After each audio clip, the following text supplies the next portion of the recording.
আপনি বিএমপি করেন, আপনি বিএমপির ইউনিয়ন সেক্রেটারি। এটা ফালাই এই ঘটনাটা করাইছে, এটা হলো সত্য কথা।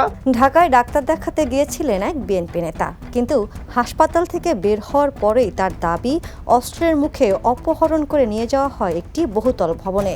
এরপর যা ঘটেছে বলে অভিযোগ তা রীতিমতো চাঞ্চল্যকর। এটা পরবর্তীতে জানতে পারি যে মেয়েটারা আমরা ধরাইছে ছিল ইজলা। নোয়াখালীর কবিরহাটের বিএনপি নেতা মোশাররফ হোসেন অভিযোগ করেছেন, তাকে জোর করে একটি কক্ষে আটকে রেখে পোশাক খুলিয়ে এক হিজড়া নারীর পাশে দাঁড় করিয়ে অশ্লীল ছবি ও ভিডিও ধারণ করা হয়। এ সময় মাথায় পিস্তল ঠেকিয়ে ব্ল্যাঙ্ক স্ট্যাম্পে স্বাক্ষর নেওয়া হয় এবং টাকা আদায় করা হয় বলেও দাবি তার। তুই যে কথা কবি অত শুট করে তুমি গুরুগান তালা তুমি নালে চালান করো। মোশাররফের অভিযোগ, প্রথমে 10 লাখ টাকা দাবি করা হলেও নগদ 30,000 টাকা ও বিকাশে আরও 90,000 টাকা নেওয়া হয়। পরে বারবার টাকা দাবি করা হয় আর টাকা দিতে না পারায় সামাজিক যোগাযোগ মাধ্যমে ভিডিও ছড়িয়ে দেওয়া হয়।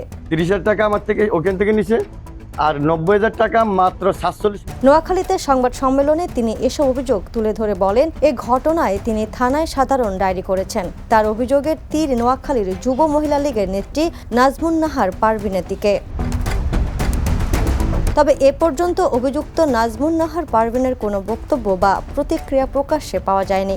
অভিযোগগুলো তদন্ত বা আদালতে প্রমাণিত হয়নি। এ ঘটনাকে ঘিরে এলাকায় ব্যাপক আলোচনা শুরু হয়েছে। Desk report, the news.